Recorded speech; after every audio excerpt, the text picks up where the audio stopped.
Hi everyone. Today I'm going to read you the story Stone Soup by John J. Muth. As I read, notice the beautiful watercolor illustrations. 3 monks, Hawk, Lock, and Sue, traveled along a mountain road. They talked about cat whiskers, the color of the sun, and giving. What makes one happy, Sue? Asked Hawk, the youngest monk. Old Sue, who was the wisest, said, Let's find out. The sound of a bell brought their gaze to the rooftops of a village below. They could not see from so high above the village had been through many hard times. Famine, floods, and war had made the villagers weary and untrusting of strangers. They had even become suspicious of their neighbors.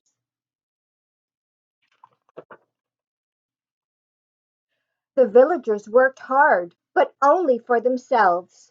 There was a farmer, a tea merchant, a scholar, a seamstress, a doctor, a carpenter, and many others, but they had little to do with one another.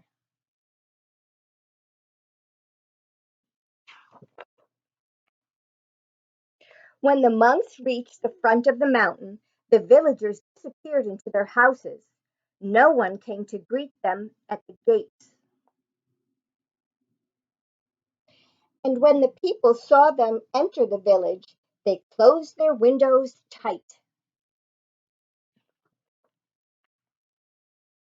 The monks knocked on the door of the first house.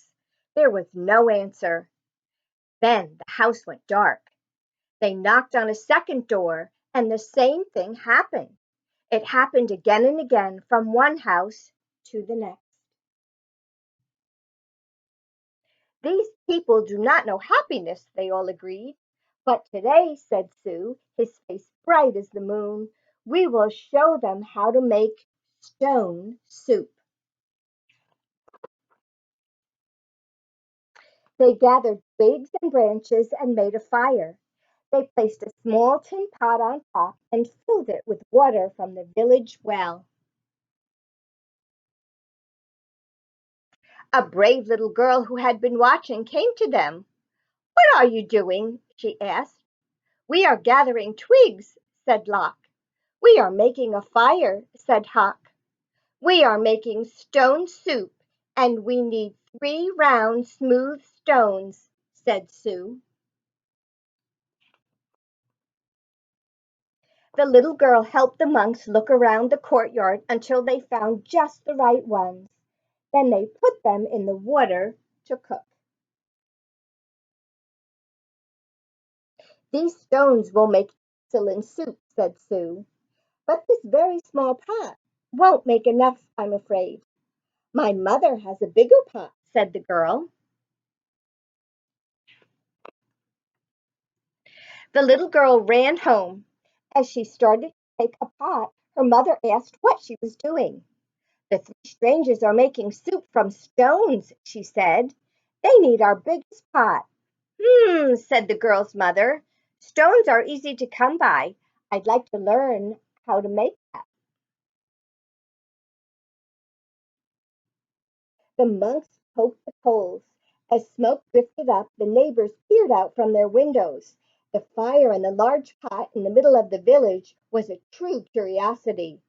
One by one, the people of the village came out to see just what the stone soup was.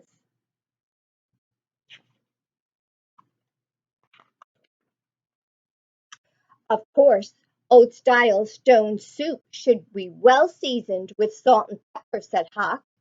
That is true, said Lock, as he stirred the giant pot filled with water and stones. But we have none. I have some salt and pepper, said the scholar, his eyes big with curiosity. He disappeared and came back with salt and pepper and even a few other spices. Sue took a taste. The last time we had soup stones of this size and color, carrots made the broth very sweet. Carrots, said a woman from the back. I may have a few carrots, but just a few. And off she ran. She returned with as many carrots as she could carry and dropped them into the pot. Do you think it would be better with onions? Asked Puck. Oh, yes, maybe an onion would taste good, said a farmer, and he hurried off. He returned in a moment with 5 big onions, and he dropped them into the bubbling soup. Now that's a fine soup, he said. The villagers all nodded their heads as the smell was very agreeable. But if only we had some mushrooms, said Sue, rubbing his chin.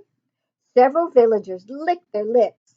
A few dashed away and returned with fresh mushrooms, noodles, pea pods, and cabbages. Something magical began to happen among the villagers. As each person opened their heart to give, the next person gave even more. And as this happened, the soup grew richer and smelled more delicious. I imagine the emperor would suggest we add dumplings, said one villager. And bean curd, said another. What about cloud ear and mung beans and yams, cried some others. And taro root and winter melon and baby corn, cried other villagers. Garlic, ginger root, soy sauce, lily buds. I have some, people cried out, and off they ran, returning with all they could carry. The monks stirred, and the pot bubbled. How good it smelled! How good it would taste! How giving the villagers had become! At last the soup was ready. The villagers gathered together. They brought rice and steamed buns. They brought lychee nuts and sweet cakes. They brought tea to drink, and they lit lanterns. Everyone sat down to eat. They had not been together for a feast like this for as long as anyone could remember. After the banquet, they told stories, sang songs, and celebrated long into the night. They unlocked their doors and took the monks into their homes and gave them very comfortable places to sleep.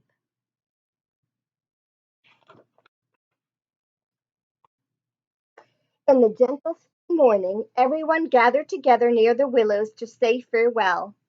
Thank you for having us as your guests, said the monks. You have been most generous. Thank you, said the villagers. With the gifts you have given, we will always have plenty. You have shown us that sharing makes us all richer. And to think, said the monks, to be happy is as simple as making stone soup. The end. I hope you enjoyed the story.